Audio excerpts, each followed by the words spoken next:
გამარჯობა დღის ამბებს 4-ზე თამარ ჩიხლაძე და ტელეკომპანია პირველის გუნდი წარმოგიდგენთ. Შეხვა შემოხვა და სიტყვიერი დაპირისპირება საპროტესტო აქციის მონაწილეებსა და პოლიციას შორის ამ წუთებში ტაქსის მძღოლები აქციას მართავენ. Ისინი რეგულაციებს აპროტესტებენ, რაც გულისხმობს მანქანების თეთრად გადაღებვის და წელიწადში ორჯერ ტექნათვალიერების გავლის აუცილებლობას. აქცია მსვლელობა რკინიგზის სადგურიდან დაიწყო და რუსთაველის გამზირზე გადაინაცვლა, სადაც პროტესტის მონაწილეებმა გზაც გადაკეტეს. მძღოლებთან ერთად არის ლეიბორისტული პარტია და მისი ლიდერი შალვა ნათელაშვილი. ჩვენ შეგვიძლია კადრები ვნახოთ რა ხდებოდა ცოტა ხნის წინ რუსთაველის გამზირზე. დემონსტრაციის უფლებაც გვაქვს, დემონსტრაციის უფლებაც გვაქვს, ეს კონსტიტუციური კონსტიტუციური უფლება შეგვიძლია. ყოველ მოქალაქეს აქვს უფლება გამართოს საპროტესტო აქცია, საპროტესტო დემონსტრაცია, მათ შორის ავტომობილები და დაგვარბიეთ და კაცი შეიცირეთ ლამისი. ის მოვალეობა, ის პირი გაათავისუფლეთ, ის აბსოლუტურად უკანონოა აქციის პარკლებში შეკიდულია. მშვიდობიანი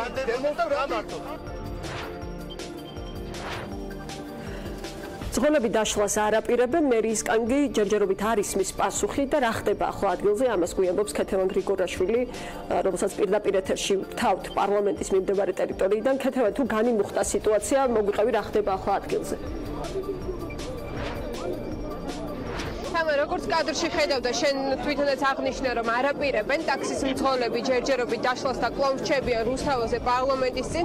ხედავთ ასევე სამართალდამცველებსაც, რომლებიც ცდილობენ, რომ საზოგადოებას და აქციის მონაწილეებს არ მისცენ შესაძლებლობა, რომ გადაკეტონ გზარის გამოც რამდენიმე წუთის წინ მოხდა დაპირისპირება და სავარაუდოდ ნახეთ კადრები, რომ ერთ-ერთი მამაკაცი ამ დაპირისპირების დროს, როგორც აქციის მონაწილეები ამბობენ, გახდა შეუძლო და ის უკვე სასწრაფო სამედიცინო დახმარების ბრიგადამ გადაიყვანა საავადმყოფოში, როგორც ვიცით, მისი ჯანმრთელობის მდგომარეობა ამ დროისთვის არის დამაკმაყოფილებელი. ახლა კი რაც შეეხება ადგილზე ვითარებას, როგორც ტაქსის მძღოლები ამბობენ, მთავარი მოთხოვნა მათი არის, რომ არ შევიდეს ის რეგულაცია ძალაში, რომელიც გულისხმობს ტაქსის ფერის გადაღებას თეთრად. მათი თქმით, რომ ეს პროცედურა დაახლოებით საჭიროებს 1 თვეს, ამ დროის განმავლობაში მათ არ მიეცემათ შესაძლებლობა, რომ იმუშავა და ასევე ამბობენ იმასაც, რომ გადაღების შემდეგ ვერც მანქანას გაყიდიან და ტექნიკურად გაუმართავი იქნება მანქანა, რადგან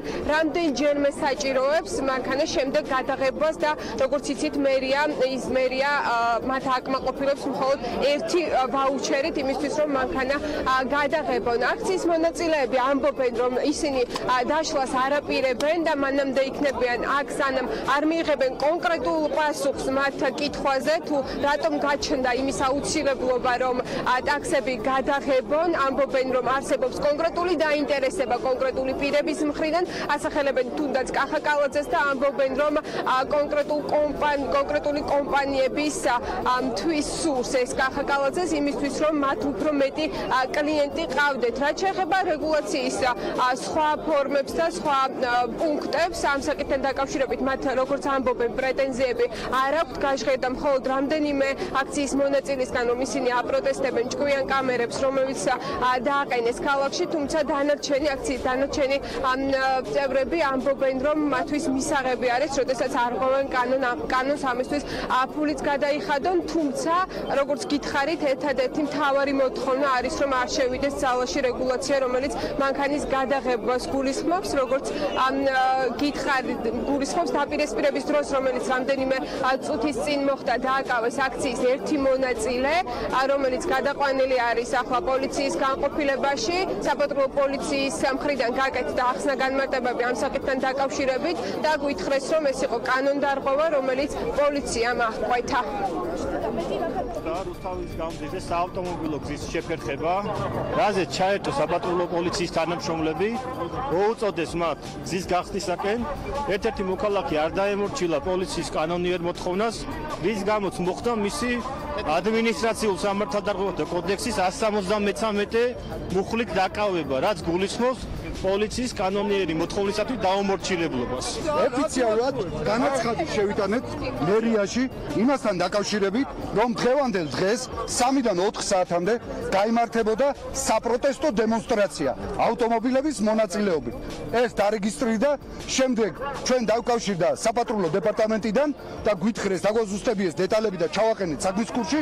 თქვენი მოქმედება იყო აბსოლუტურად უკანონო. თქვენ დაარღვიეთ კონსტიტუცია, გავაგზავნებთ კონსტიტუცია დაარღვიეთ, მთავარი ფუნდამენტალური უფლება შეგვიზღუდეთ მოქალაქეებს, რომ გავმართოთ მშვიდობიანი აქცია. გუთხარით რომ ის აბსოლუტურად უკანონოდა, არ იყო საჭიროება გზის შეფერხების. უკანონოდა დაკავებული აწარმოებს აბსოლუტურად უკანონოდა. უკანონოდა. გამასაქმონდა აღარ ვიტაქსავებ. რა თეთრად გადაღებეო. როგორ შეიძლება გენაცვალეს? ეს ვერ არიან, რა გერმანიაში დავდიოდი, ხუთელი ტაქსები დადიან. აქ თეთრებიო, ახლა მე იქონა კალაძე. კაი ტიპია, ავტოგოლი გაქონდა და იმაჟებოდა მილიონს დადებდა 10 იგებდა. ოლა ახლა ფულის გაკეთება მოუნდათ ბიზნეს და მაგას. მოთხოვნა ის არის რომ ფერი იყოს ვერცხლისფერი ჩემი. არავით არის. როგორ რატო უნდა გადავკრასკო თეთრად? და ცუდად ტაქსაო ვერცხლი. აქციის მონაწილეებს ასევე შემოუერთდნენ ლეიბორისტული პარტიის წევრებიც. შავა ლეიბორისტული პარტიის ლიდერმა აღნიშნა, რომ 11 აპრილს 3 საათზე არის დაგეგმილი აქცია და გეგმავენ, რომ გადაიკეტოს ბიძინა ივანიშვილის სასახლეთან მისასვლელი გზა. აქციის მონაწილეები ამბობენ, რომ შეუერთდებიან ამ აქციას, მანამდე კი დღეს, როგორც უკვე აღნიშნე, ჯერჯერობით დაშლას არაპირებენ და ამბობენ, რომ იმ შემთხვევაში თუ გახდა საჭირო, რომ მათ გზაც გადაკეტონ, ამასაც გააკეთებენ თუ მიიღებენ ამ გადაწყვეტილებას. შეგვიძლია გავესაუბროთ რამდენიმე მათგანს უკაცრავად. გამარჯობეთ,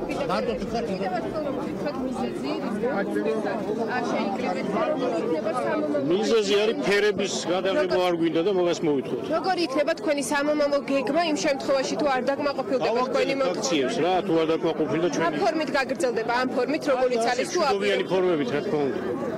საუბარი იყოს გზის გადაკეთვასთან დაკავშირებით, ან სხვა ფორმა მიეცეს ამ აქციებს, რას ფიქრობთ კონკრეტულად? არ ვიცი რა, შევხედავთ სამომავლოდ როგორ იქნება, ამას წინასწარ ვეთქვით. გამარჯობათ. პირდაპირ გამარჯობათ. ანუ ვითხრათ კიდევ ერთხელ მიზეზი, რის გამოც დღეს აქ შეიკრიბეთ და არის თუ არა თქვენი მთავარი მოთხოვნა რეგულაციის ეს მარტო თბილისის ტაქსების მძღოლების პრობლემა კი არ არის, ეს არის სრულიად საქართველოს პრობლემა, ქართული ხალხის პრობლემა. სახლის მშენებლობას იწყებენ სახურავი და ამ ხალხს მიეცი პენსია თავის დააკმაყოფილებს ის რომელ ამადგანს უხარია რომ მთელი დღე ქუჩაში იყოს და სხვას მსახურობს და რაღაცა. სახეს მიიღებს ეს აქციები როგორ? რა თქმა უნდა მე პირადად მომხრევა რომ მიიღოს. იმიტომ რომ ადამიანი ამხელა პიროვნება სოფლიოში გამოჩენილი ადამიანი გამოდის და ხალხის წინაშე თხოვლობს რომ ერთი წელიწადი ეს არის საწოდავი ხალხი. ასე არ შეიძლება გაგრძელება. ეს არის პირდაპირ მტრის დავალებას ასრულებენ. როდეში გითხრათ ერთი კახაკალაძესთან შეხვედრას თუ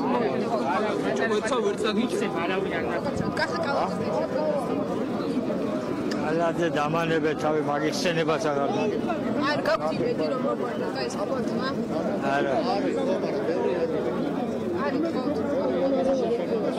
არ გვინდა მანქანის შეღებას არ გვინდა და არაფერი არ გვინდა მაგათ აგვანებო თავი. როგორ ფიქრობთ, როგორ შეიძლება ეს პრობლემა მოგვარდეს თუ არ შეხვდებით თუნდაც კახაკალაძეს და მერის წარმომადგენლებს? დრო მოვა და შეხვდებით ალბათ.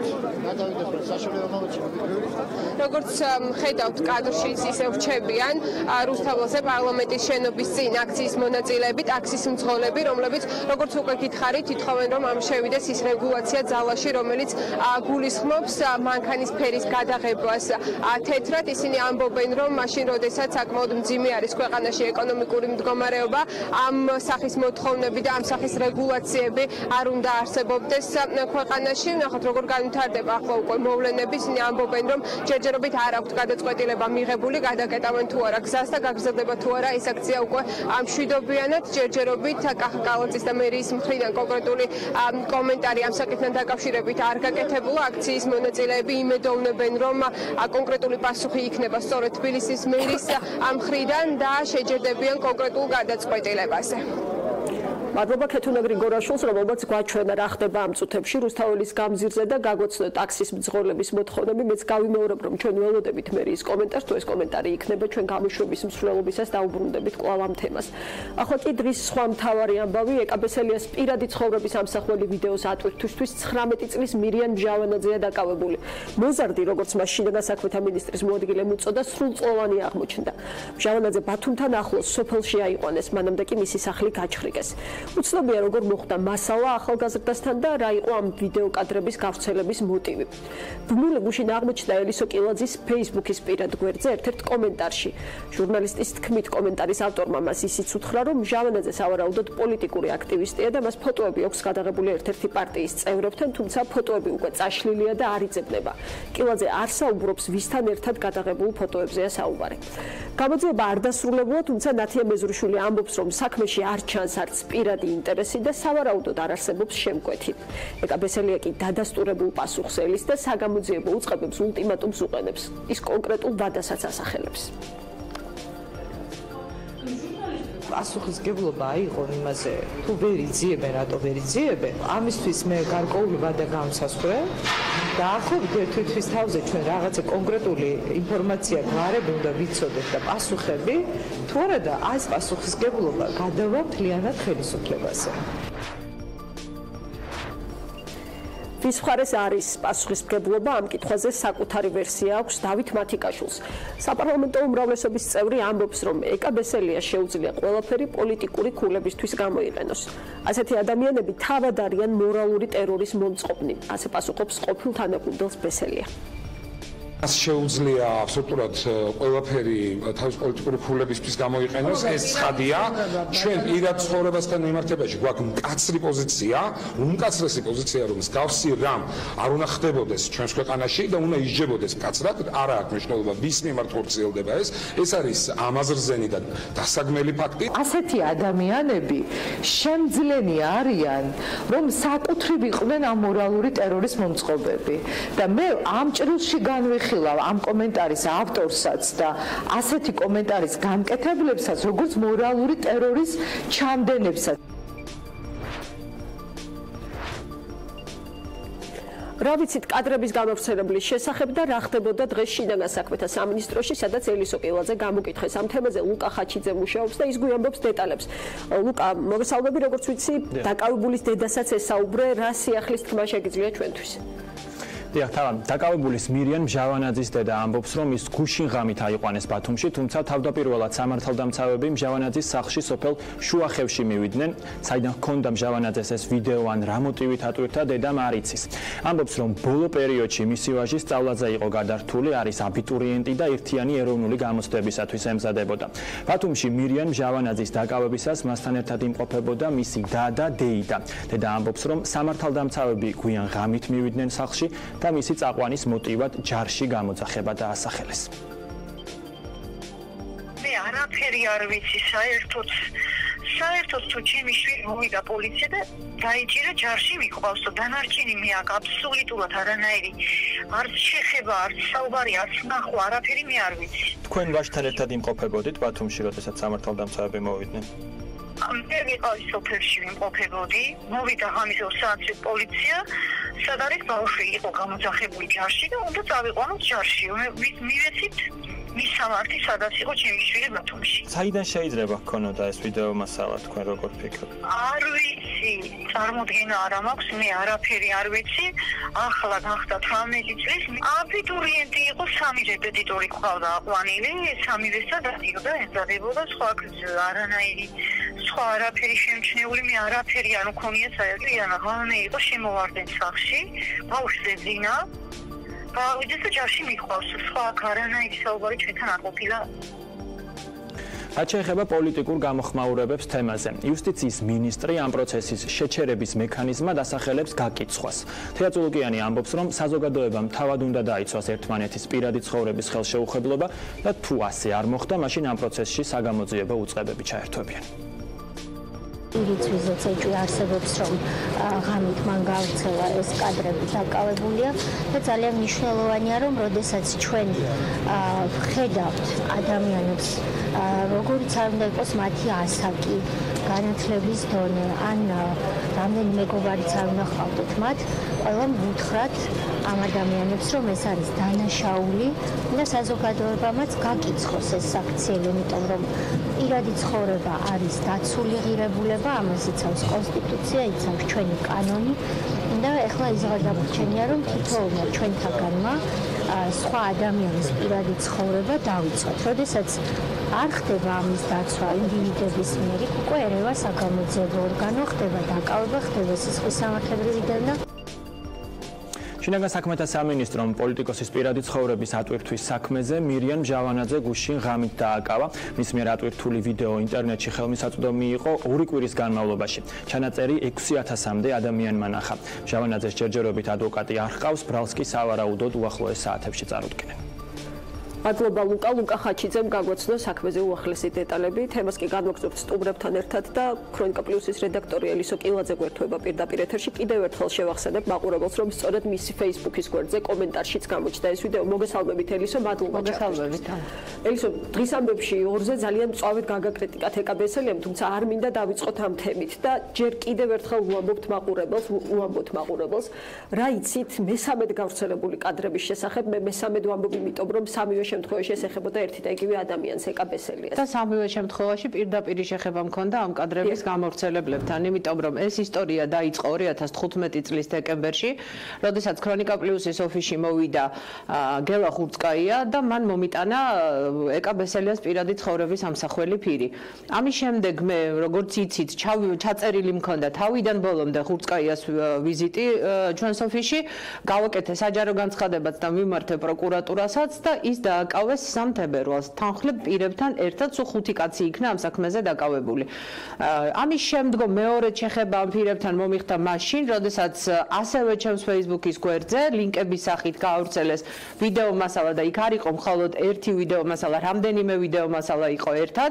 მაშინაც მე დავურეკე მთავარ პროკურორს ირაკლი შოთაძეს, მივედი მთავარ პროკურატურაში და ეს მასალები, რაც გავრცელებული იყო ჩემს Facebook გვერდზე, მივიტანე. მესამე შემთხვევა იყო გუშინ, ეს მესამე შემთხვევა იყო გუშინ დაახლოებით 10 საათსა და 15 წუთზე, როდესაც ჩემს ერთ-ერთ სტატუსზე დაიდო კომენტარი ერთ-ერთი პირის, რომელიც მე მეგობრებში არ მყავს და ის მე მომიწოდებდა, რომ მიმემართა სამართალდამცავი ორგანოებისთვის, იმიტომ რომ გავრცელდა ისევ იყო ხელახლა ატვირთული ეკაბესელიას პირადი ცხოვრების ამსახველი ფირი ვიდეო პორტალ YouTube-ზე. მე რასაკვირველია მომენტალურად შინაგან საქმეთა სამინისტრო მოვნიშნე ამ კომენტართან. ამის შემდეგ შინაგან საქმეთა სამინისტროს გადავეცი პირად შეტყობინებაში Facebook-ის ოფიციალურ გვერდზე ინფორმაციაც და მას შემდეგ რაც უკვე დადასტურდა ეს ინფორმაცია, რომ ნამდვილად იყო გამოქვეყნებული YouTube-ზე ეს ვიდეო მასალა და ჩემთვის ამ ვიდეო მასალის იდენტიფიცირება რთული არ არის, იმიტომ რომ ეს მასალა მე რამდენჯერმე მაქვს ნანახი მტკიცებულებათა გამოკვლევის ეტაპზე, იმიტომ რომ ორ სისხლის სამართლის საქმეზე ვიყავი მოწმე. ბესელიას პირადი ცხოვრების ამსახველი ფირის გამავრცელებლების პროცესიც და მეორე, როცა გადაღებაზე იყო საუბარი, ცალკე იყო ეს ეპიზოდი გამოყოფილი კუდის მაღალჩინოსნები, როცა გაასამართლეს. და როდესაც ეს ფირი ნამდვილად ვნახე, დავრეკე 112-ში, ეს ყველაფერი ხდებოდა დაახლოებით 10 წუთის განმავლობაში, მოვიდა საპატრულო ეკიპაჟი ქრონიკა პლუსის ოფისში და დღეს დილით უკვე 11 საათზე ვიმყოფებოდი შინაგან საქმეთა სამინისტროში გამოკითხვაზე. რაც შეეხება ეკაბესელიას კრიტიკას. ეკაბესელიას ელისო, თუ შეიძლება ვაჩვენებთ ამას მაყურებელს, უფრო გასაგები რომ იყოს რაზე ვსაუბრობთ, ჯერ მინდა ამოვწუროთ დღევანდელი ამბავი, ჩვენ თქვით რომ სამჯერ იყო ხომ ამ კადრების გავრცელება. დღეს მოვისმინეთ რომ მოტივი არ ჩანს, პირადი დაინტერესება არ ჩანს და არ ჩანს შემკვეთის ინტერესი. თქვენ როგორ ფიქრობთ, ეს სამი შემთხვევა ერთმანეთისგან ძალიან განსხვავდება, შემთხვევითობის წილი როგორია აქ, რომ ეს მართლაც რომელიღაც მოზარდის გულუბრყვილო შეიძლება ესეთი არა, მე რასაკვირველი არ მჯერა იმ ვერსიის, რომ ეს ერთი მოზარდი 19 18 წლის პირია, რამდენადაც მე ვიცი. და არც თუ ისე გაუცნობიერებელი, რომ ვერ ხვდებოდეს განსაკუთრებით იმ ფონზე, რა ფონიც ჰქონდა ამ პერიოდის განმავლობაში ბესელიას პირადი ცხოვრების სამსახურ ფირებთან დაკავშირებით, რომ ვერ ხვდებოდეს რა ტიპის დანაშაული ჩაიდინა მან ვიდეოს ჯერ ჩამოტვირთვით, შენახვით და გავრცელებით, მაგრამ ეს არის მიზეზ-შედეგობრივი კავშირი და რატომ არის მიზეზ-შედეგობრივი კავშირი მოგახსენებთ. 2015 წელს, როდესაც გელა ღურწკაია და მისი თანხლები პირები დააკავეს, ეს საქმე გამოძიებული ბოლომდე არ იყო და გეტყვით რას გულისხმობ. გელა ღურწკაიამ თავის ჩვენებაში დაასახელა თავდაპირველად ფირების მიმტანად ყოფილი სპეცდანიშნულების რაზმის წევრი და კუდის ყოფილი თანამშრომელი ვაჟა ციცილოშვილი, რომელიც საერთოდ არც დაუკავებიათ. ამის შემდეგ მან შეცვალა ჩვენება და უკვე ნიკოლოზ ხაჭაპურიძე დაასახელა დამკვეთად და ასევე ჩამოთვალა იმ პირების ვინაობა, ვისაც შეხება ჰქონდათ ეკა ბესელიას პირადი ცხოვრების სამსახურ ფირთან. და ღურწკაიას სახლის შხრეკისას ამოიღეს სწორედ ის მეხსიერების ბარათი, რომელიც მან ჩემთან მოიტანა ქრონიკა პლუსის ოფისში. გამომდინარე აქედან დაკავებული იქნა მხოლოდ რამდენიმე პირი და მათ შორის ერთი საერთოდ გამართლდა ამ საქმეში, დანარჩენ პირებს პირდაპირ შემხებლობა ამ საკითხთან არ ჰქონია. სინდრომი შეიძლება იყოს მიზეზი და რაღაც პოლიტიკური რა არის ამის მიზეზი? ამის მიზეზი არის ფათაშორის და ეკა ბესელია არის ძალიან უსინდისო ადამიანი, როდესაც ცდილობს რომ ისრები გადმოიტანოს ჩემი მისამართით. 2 წლის განმავლობაში მე ისევ თანამშრომლობდი გამოძიებასთან და დავდიოდი სასამართლო პროცესებზე და მათ შორის ეთერებშიც. არც ერთხელ მისი გვარის იდენტიფიკაცია არ მომიხდენია. არც ერთხელ არ მithქვამს რომ ეს არის ეკა ბესელიას პირადი ცხოვრების სამსახველი ფირი და შესაბამისად ის მისი უსინდისო განცხადება რომ მორალური ტერორი ქონდა ჩემის მხრიდან ეს არის ტყუილი. ისევე როგორც მან მოიყვა აჩვენოთ კიდევ ერთხელ ეს განცხადება რომელიც გაკეთდა დღის ამბებში. დავასრულებ თუ შეიძლება. ისევე როგორც შემდეგ უფრო გასაგები იქნება. ისევე როგორც ეკა ბესელია მოიყვა, როცა თქვა რომ მედიით მიიღო ინფორმაცია და ამის შემდეგ დაუკავშირდა შინაგან საქმეთა სამინისტროს და შინაგან საქმეთა სამინისტროში ეს ინფორმაცია არ იცოდნენ.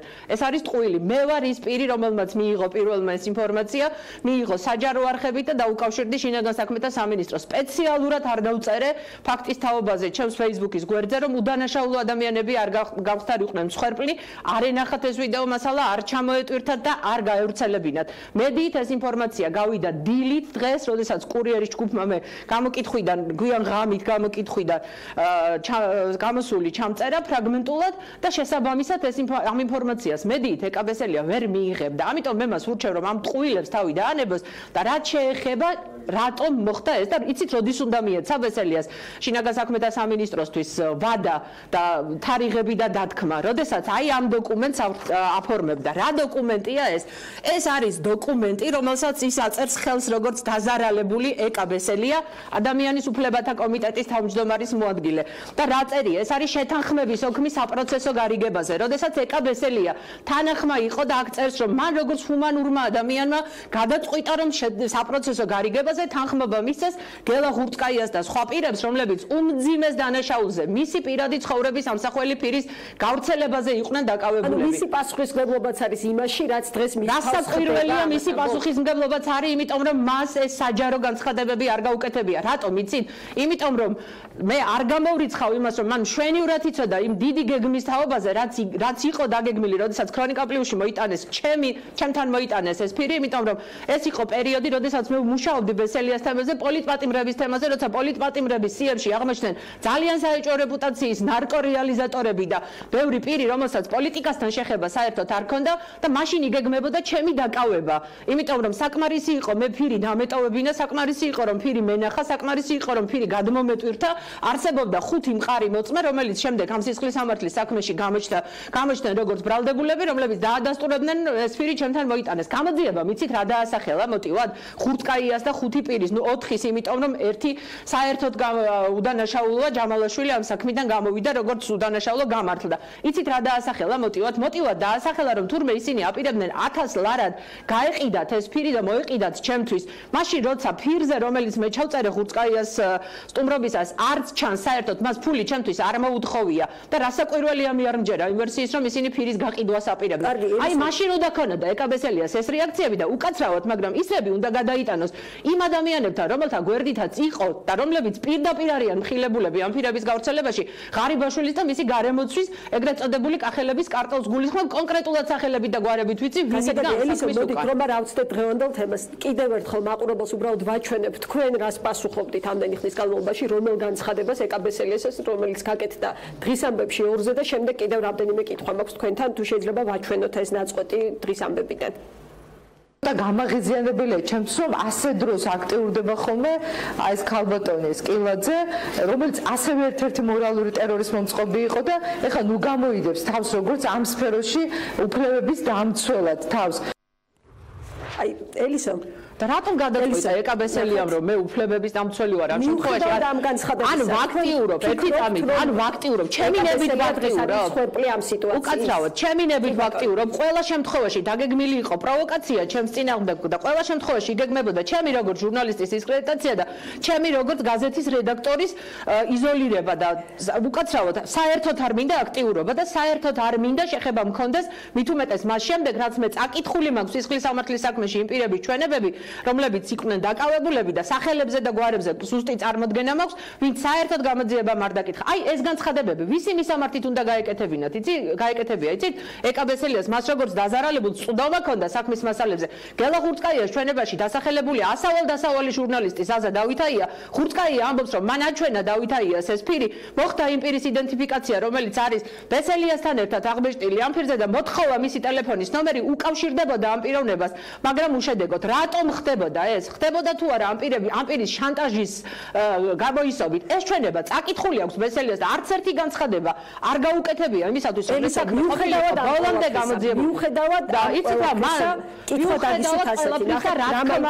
რა გასაგებია თქვენ შორის დაპირისპირება, გასაგებია ეს ყველაფერი.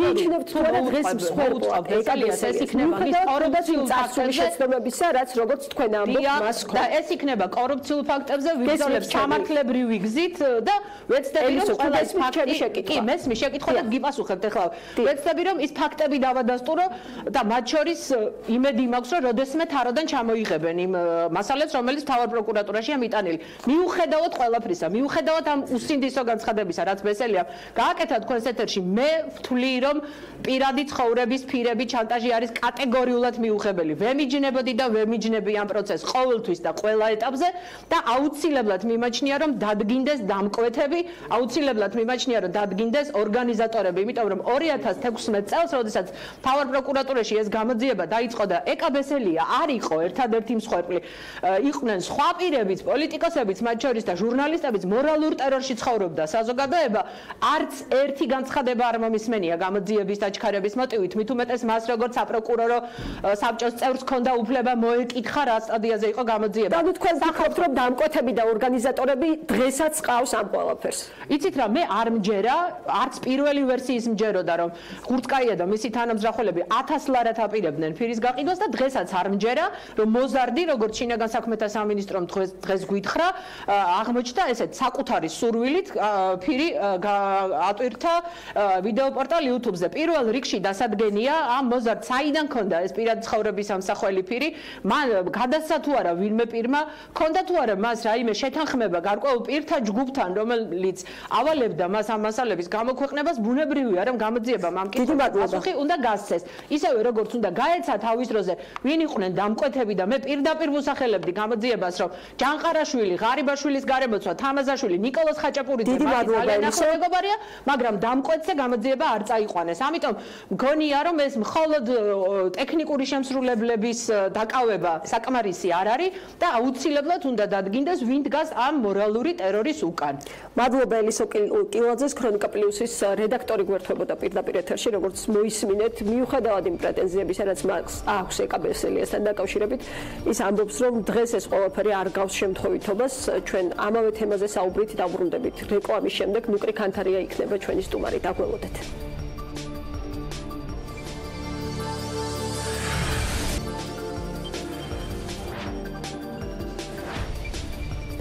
რეკლამის შემდეგ ბრუნდებით პირდაპირ ეთერში და საუბარს განვაგრძობთ ნუკრი ქანთარიასთან, უმრავლესობის წევრი გვერდება პირდაპირ ეთერში. მოგესალმებით ბატონო ნუკრი, მადლობა ჩართვისთვის.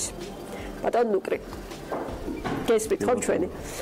პირველ რიგში მინდა თქვენი შეფასება დღევანდელ მოგესალმებით, მადლობა. თქვენი შეფასება საინტერესო დღევანდელ ამბავზე პირველ რიგში თქვენი პარტიის რეაგირების კუთხით. როგორ ფიქრობთ იმას, რაც მოხდა დღეს უკვე მესამედ პარლამენტარისთვის პირადი ცხოვრების სამსახველი კადრების გავრცელება? რამდენად სწორად უპასუხა ქართულმა ოცნებამ? რა თქმა უნდა, ეს საჩინელი ფაქტია, რომ კიდევ ქონდა ამას ადგილი, რამდენადაც ვიცი. დააკავებულია ერთი პირი არასრულწლოვანი და იმედი მაქვს რომ ის ალბათ იტყვის რომ ეს მან თავისი ინიციატივით გააკეთა, გააქეზა ვინმე თუ მხოლოდ რაღაცა ინტერესია ამოძრავებდა და ალბათ უახლოეს დღეებში ჩვენ ამას გავიგებთ რა საფუძველია თვითონ კიდევ რომ ასეთი ფაქტს ადგილი აქვს ეს მართლაც შემზარავია მე კითხეთ პარტიის რეაქციასთან დაკავშირებით და არა შემთხვევით, იმიტომ რომ ჩვენ ერთის მხრივ მოვისმინეთ ამ ფაქტის დაგმობა და იმის თქმა რომ ეს არის კატეგორიულად მიუღებელი. ანუ ის პოზიცია რაც ახლა თქვენც მითხარით. მაგრამ პარალელურად იყო დავით მათიკაშვილის განცხადებაც, რომელმაც თქვა რომ ეს შეიძლება ხდებოდეს პოლიტიკური ქულების დასაწერად. როგორ აფასებთ ამ პოზიციას დეპუტატის მხრიდან, რომელიც მიიჩნევს, რომ შესაძლოა მისმა კოლეგამ პოლიტიკური ქულები დაიწეროს ძალიან მძიმე ფაქტით, რომელიც მას პირადად ეხება. არ მომისმენია დავით მათიკაშვილი ამბობს რომ ეს არის პოლიტიკური ქულების დაწერა. კი ბატონო, ჩვევია ზუსტ ციტატასაც გეტყვით მოისმინა ჩვენმა მაყურებელმა. ვინ უნდა დაიწეროს ქულები? მას ჩვევია ყველა სიტუაციისგან პოლიტიკური ქულების დაწერა. ეკაბესელია. ამ ეს არ ვიცი ახლა ეს მათიკაშვილი რაზე დაყრდნობით და თუ რაზე დაყრდნობით ამბობს ამას არ ვიცი ცოტა ხილაკების სფერების არ იყოს მე მგონი მაინც ჯობია რომ ეს ისეთ საშინელ ფაქტთან აგვაქვს ადგილი რომ აქ მე მგონი ჯობია რომ ყველამ თავი შევიკავოთ და დაველოდოთ ხოლმე სწორედ იმ ორგანოს რომელსაც ეს ევალება თუმცა ამ ორგანოს ჩვენ ველოდებით უკვე 3 წელია თქვა ხო 2015 წლის ბოლოდან იწყება ამ კადრების გავრცელება. როგორ ფიქრობთ ეს მოლოდინი ძალიან ხანგრძლივი ხომ არ აღმოჩნდა ჩვენ არ ვიცით არც ერთ სკანდალურ საქმეზე შემკვეთის ვინაობა. გასაგებია რომ გუშინ გავრცელდა კადრი ამას ჭირდება დრო და ასე შემდეგ, მაგრამ ეს ხომ არ დაწყებულა გუშინ ეს დაიწყო 2016 წლიდან. კი ბატონო, გეთანხმებით, მაგრამ საკმაოდ როგორც ვიცი, მე არა ვარ ახლა კონკრეტულად ამ ტექნიკაში ჩახედული, მაგრამ როგორც ამბობენ, არც თუ ისე იოლია ხოლმე თუ რომელი ქვეყნიდან, საიდან, რომელი კაფედან იგზავნება, როდესაც გვაქვს აი წინამორბედ მასალებთან დაკავშირებით. აქ მე მგონი ხელად მოხდა გამოვლენა გამავრცელებლის გუშინ იყო არა თუ გუშინ წინ და დღეს უკვე ეს მოზარდი არის უკვე დაკავებული და ფიქრობ რომ ეს საკითხი უნდა რაც შეიძლება მალე გაირკვას რომ ამას სწორედ არ კონდეს ასეთი ვერსიების და ინტერპრეტაციების საფუძველი რომელსაც ახლა ვისმენ თუნდაც აი თქვენ ამბობთ რომ ამან ესე თქვა იმან ისე თქვა და ამას რომ არ კონდეს ადგილი იმიტომ რომ პოლიტიკური ქულები სხვანაირად უნდა დაიწეროს და მე მგონი სხვანაირად ასო არამეში აქ საქმე და ამიტომ მისი ჩართვა აქ მე პირადად ვფიქრობ რომ ეს აბსოლუტურად აცდენილი უნდა იყოს რეალობას.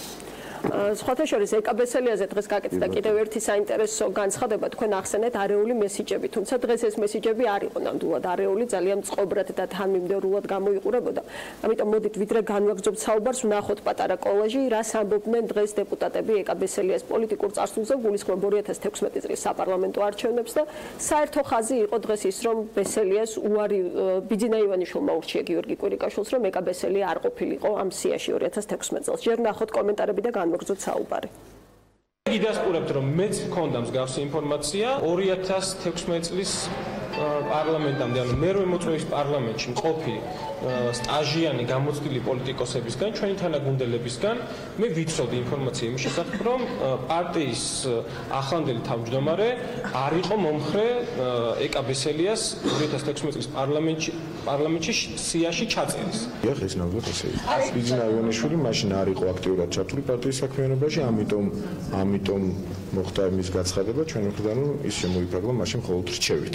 ერთი რაც შემიძლია აქვე მეც დავადასტურო, რომ ინფორმაცია იმის შესახებ, რომ ამ მოწვევის პარლამენტში დღევანდელი პარტიის თავმჯდომარე წინააღმდეგი იყო იმისა, რომ ეკაბესელია ყოფილიყო სიის შემადგენლობაში, ეს ინფორმაცია მეც მაქვს და ის ურჩევდა მაშინდელ ხელმძღვანელობას, რომ ასე არ მოგცეულებდა. გიდასტურებთ იმას, რომ იყო ამაზე საუბარი, რომ 2016 წელს ბატონი ბიძინა ივანიშვილი ასე რომ ვთქვათ, აძლევდა რეკომენდაციას კონკრეტულ პირებს, მაშინდელ ხელმძღვანელობას, რომ ეკაბესელია არ ყოფილიყო ქართული.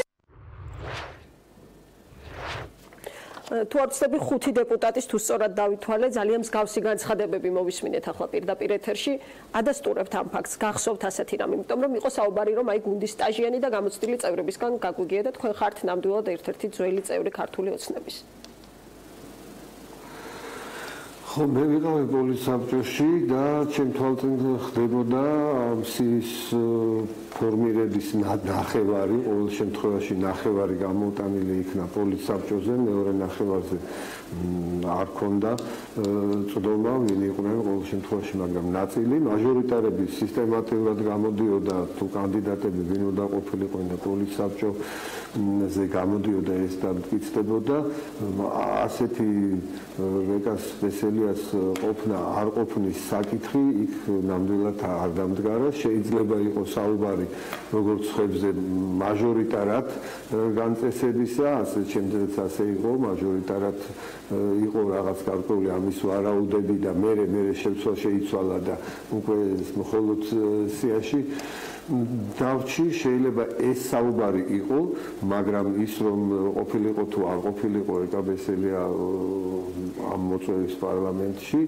ამაზე საუბარი არ მახსოვს და არ ყოფილა მაშინ რატომ არიან ასე დარწმუნებულები თქვენი თანაგუნდელები როცა ამაზე საუბრობენ ეს უნდა ვკითხოთ მათ ეთყობა რომელ სტაჟიანმა თქვა რაზე დაყრდნობით მე ისიც მინდა გითხრათ რომ ნაწილი ნახევარზე მეტი საერთოდ არ იცნობდა ბიძინა ივანიშვილს და მხოლოდ მე მოხდა როდესაც მათ შორის ის ადამიანები ვისი კომენტარიც მოვისმინეთ დაბრუნდა პოლიტიკაში მე ვფიქრობ რომ მათ უფრო იციან რაღაც ასე გადმოცემით ალბათ მაგრამ მისი გადმოცემით მოდით თქვან შეიძლება რაღაც გარკვეული ასეთი აზრი იყო არ იყო მაგრამ ეს ფაქტი იმისა რომ ეკაბესელია საუბარი პოლიცსაბჭოში ნამდვილად არ ყოფილა შეიძლება სხვაგან იყო კვირიკაშვილს და ივანიშვილს შორის ამას ვერ დავადასტურებ იმიტომ რომ კვირიკაშვილი იყო მაშინ პარტიის თავმჯდომარეც და პრემიერ-მინისტრიც და ის მონაწილეობდა სწორედ ამ სიების შედგენაში ერთ-ერთი უმთავრესი ფიგურა გახდათ პოლიცსაბჭოს წევრებთან ერთად არც მას ასეთი რამ არ უთქვავს თუმცა შესაძლებელია რახან ამბობენ ალბათ შეიძლება იყო ასეთი რამ ვიძახი მაგრამ პოლიცსაბჭოზე ოფიციალურად ასეთი რამ არასდროს არ ყოფილა და ბატონ ნუკრი შემთხვევით არის შესაძლებელი ეს თუ ის იყო სხვა კანდიდატებზე საუბარი იყო კანდიდატებზე ხოლმე საუბარი დაუშვათ ეს იყოს თუ არა სიაში მაჟორიტარებზე იყო განხილვა თუმცა საპარლამენტო სიაში იყოს თუ არა მაჟორიტარებზე იყო და სიაში და ასევე სიაში ვინ იყოს როგორ იყოს ამაზე იყო მსჯელობები მაგრამ ეკა ხომ რიგითობაზე თან ვინ მოვიდა აი საგურამოს ჯგუფი რო იყო გახსოვთ ისინი დაუშვათ 2016 წელს გიორგი კვირიკაშვილის წარდგენილი ახალი სახე ხო უკვე წინასწარ ვიცოდით ხომ წარდგენილი ისინი ბუნებრივია რომ იქნებოდნენ ამას ყველა ვიცოდით და აქ არ იყო მსჯელობა რაღაც გარკვეულ გვარებზე იყო რომელიც რატომ რისთვის ნამდვილად იყო ამის შესახებ, მაგრამ ეკაბესელიასთან დაკავშირებით იქ ეს ასეთი რამ არ ყოფილა. ბატონო ნუკრი, კითხეთ, შემთხვევითი გგონია შესაძლებელია რომ 5 დეპუტატს დღეს ერთდროულად გაახსენდა, რომ 2016 წელს ასეთი რამ მოხდა. ალბათ კითხვა დაუსვეს, ხო, არ ვიცი ახლა ერთმა თქვა მე მეორემ თუ როგორ არის ეს მე არ მინდა ახლა ამ იცით რა მე არ მინდა ახლა ამ სანახაობას დავემატო და საერთოდ ვურჩევდი რომ პიროვნებებს, დეპუტატებს, რომ არავითარ სარგებელს ეს არ იძლევა, აი ან ეს წარსულში ქექვა, გახსენებები, ან ასეთი ეპიტეტებით ერთმანეთის მიმართვა ვერავითარ სარგებელს ვერ ნახულობს ამით თვითონ ამ ტექსტის ავტორიც ეს სანახაობა არის საკმაოდ უსიამოვნო და ამით უნდობლობა პარლამენტის მიმართ უფრო იზრდება. ასე რომ მე მგონი აი ამას მივაქციოთ ყველა ყურადღება და მე არ მინდა ახლა ამის დამატება გავხდე. თუმცა ეს გახსენებები გეთანხმებით რომ ნამდვილად არის ორივე მხრიდან და იყო ბრჭყალებში კიდევ ერთი ასეთი გახსენება რომ თითქოს ირაკლი კობახიძე თხოვდა ბიძინა ივანიშვილს 6 წევრის გარიცხვას გუნდიდან. დავით ჭიჭინაძე ნამდვილად გაირიცხა ეს გედი ფობხაძის ინფორმაცია რომელიც მან გუშინ პალიტრასთან ეთერში გააკეთა. თქვენ თუ გქონდათ ამაზე ინფორმაცია კიდევ ერთი კულუარული ინფორმაცია უნდა გადავამოწმოთ თქვენთან. ხო, კი ბატონო, იყო სანამ ბიძინევანიშვილი დაბრუნდებოდა პარტიის თავმჯდომარედ, იყო უმწვავესი გარკვეული სხვადასხვაობები, დაპირისპირებაც, ოღონდ ეს კულუარებში უფრო ხდებოდა, ვიდრე საჯაროდ იგრძნობოდა, თუმცა მე საჯაროდაც უკვე გამოჟონა ამ ყველაფერმა, მაგრამ არა იმ ფაზით, რაც ეს იყო კულისებში, ასე რომ მე არ გამოვრიცხავ, რომ ვინმეს ქონოდა ასეთი იდეა დაუშვათ მოცილება ხალხის, რომელიც მწვავე ფაზაში იყვნენ დაუშვათ დაპირისპირებაში, მაგრამ ბიძინა ივანიშვილთან შეხვედრის დროს ასეთი რამეს, რომ მან თქვა თითქოს, რომ ჩვენ გვითხრა, რომ აისია იყო ასეთი, რომელიც კობახიძე მას გადასცა, ასეთი რამ ნამდვილად არ ყოფილა, შეიძლება მე არ მივაქციე ყურადღება, არ მინდა ეჭი შევიტანო ახლა გედის ნათქვამში, შეიძლება მას სხვა წყაროზე დაყრდნობით ქონდა ეს ინფორმაცია, არ გამოვრიცხავ, რომ ასეთი იდეა იყო, იმიტომ რომ უმწვავეს სიტუაცია ვითარდებოდა და ბიძინა ივანიშვილმა მართლაც ბეწვზე და სულზე მოუსწრო, მაშინ რომ ეს ყველაფერი ჩაცხრა და ეს განაპირობა მისმა ავტორიტეტმა და მისმა მოსვლამ, მაგრამ ის რომ მანამ შეხვედრის დროს, როდესაც ჩვენ შეხვდა რამდენიმე ადამიანს, ეს გაგვანდო, რომ აი კობახიძეს უნდა ასეთი რამის გაკეთება 6 ადამიანის გარიცხვა და ითხოვს ამაზე დასტურს, ასეთი რამეს ვერ დავადასტურებ. ბატონო ნუკრი, ძალიან ფრთხილობთ შეფასებებში, როგორც ვხედავ, როცა თქვენს ჯერ კიდევ თქვენს გუნდს ეხება საქმე და ასევე იმ ადამიანებს, რომლებმაც დატოვეს ეს გუნდი. და ცდილობთ მწავე და არც ერთი მხარე არ გააკრიტიკოს და საერთოდ ეხლა გვმართებს ძველი განცხადება მინდა უბრალოდ შეგახსენოთ 25 თებერვალს ამბობდით, რომ ჯერ წასვლის განზრახვა არ გაქვთ, თუმცა რესურსი არსებობს იმის, რომ ჯერჯერობით რომ პარტია არ დაზიანდეს, ეს თქვით 25 თებერვალს. დარჩენის რესურს, პარტიის არ დაზიანების რესურს დღესაც ამ მოვლენების ფონზე ისევ ხედავთ.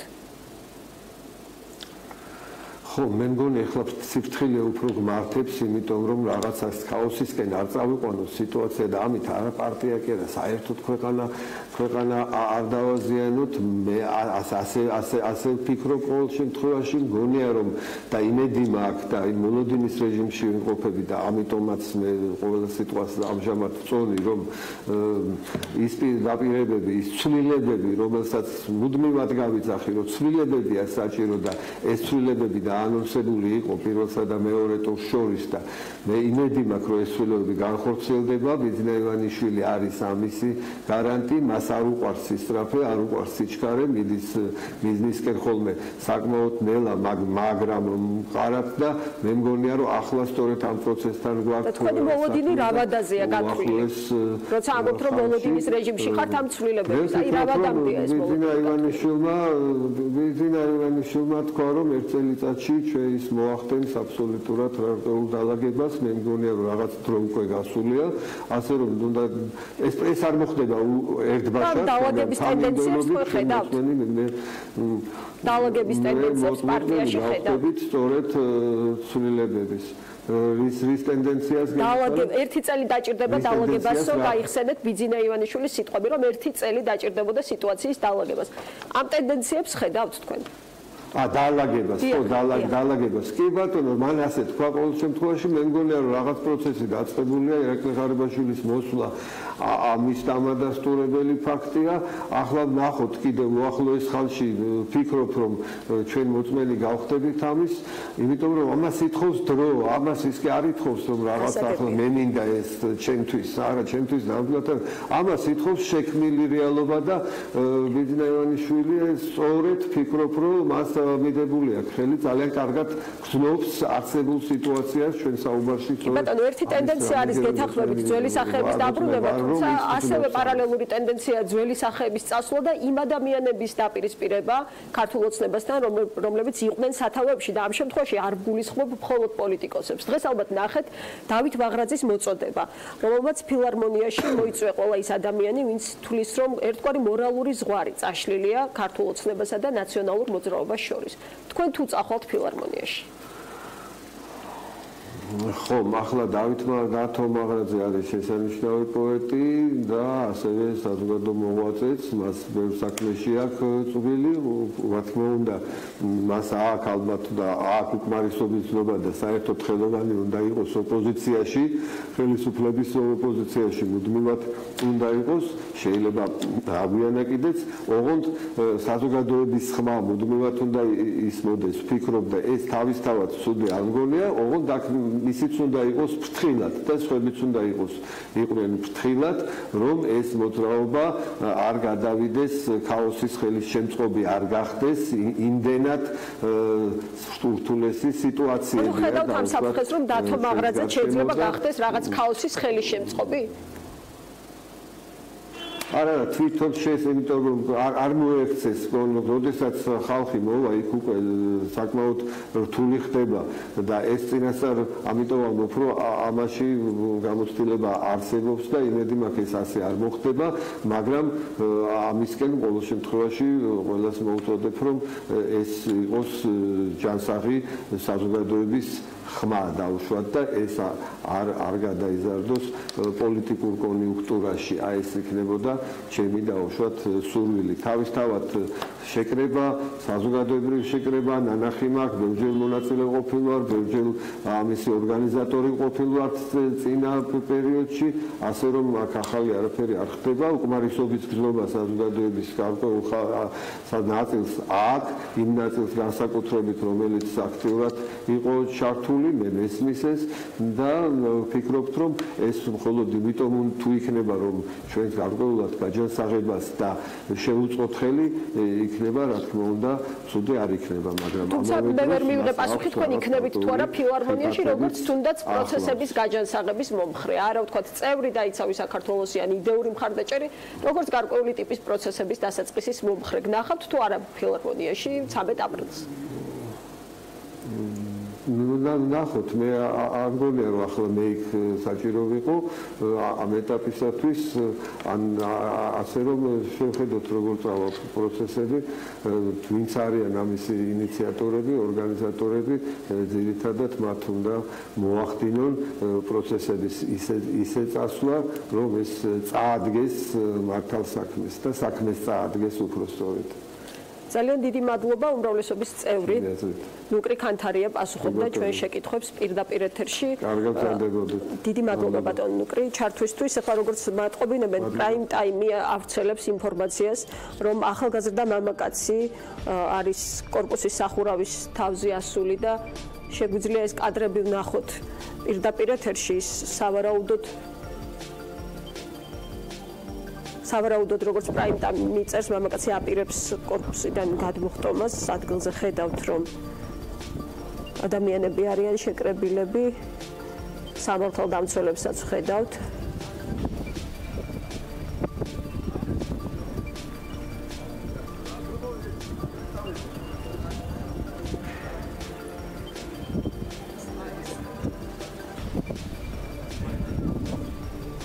პრაიმ ტაიმი წერს, რომ მამაკაცი ასევე პარალელურად არის Facebook-ის ლაივში. კორპუსის ეზოში სასწრაფო და საპატრულო პოლიცია მობილიზებულია და მას პირდაპირ ეთერის რეჟიმი აქვს ჩართული სოციალურ ქსელში.